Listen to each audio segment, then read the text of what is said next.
To talk about some of the financial considerations during this time of drought, we're joined by Damona Doye, our extension economist. And Damona, we've been talking with these producers, cattle producers, and guys out in the field. They're kind of conservative about some of their finances right now, and they're really looking ahead what the next few months are going to bring. What kind of advice do you have for them during this time?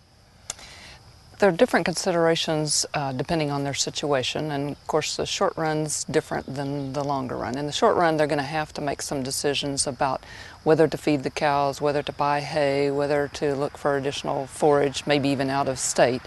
And any of those decisions has an impact on their finances, and so it'll impact their cash flow in the short run. If it leads to losses over time, then it can impact their equity over time. So there's a lot of difficult decisions to be made.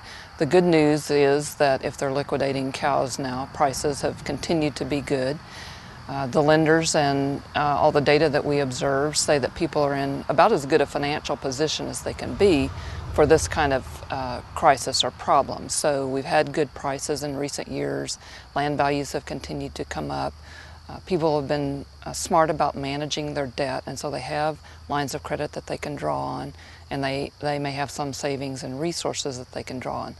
That still doesn't make it any easier to make those tough decisions. But some other things that they need to be thinking about longer term are the impact that might have on their taxes, and so they have some elections that they can make if they plan to repurchase, for instance, breeding livestock. And so they'll want to consult with their tax accountant or tax preparer as they approach the end of the year with regards to that decision. So we're not necessarily in a financial crisis. Obviously, with the drought, agriculturally, there are a lot of tough things that have happened in the last 6 months or so. So moving forward, there are some tools they can look at as they're planning and deciding what to put money into and what to scale back with?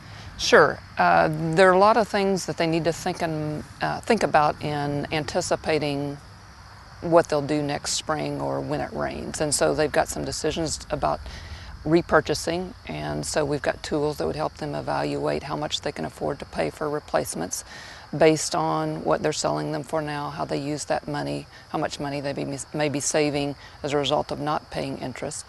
They can choose to early wean calves, and again we've got a spreadsheet tool to help in that analysis.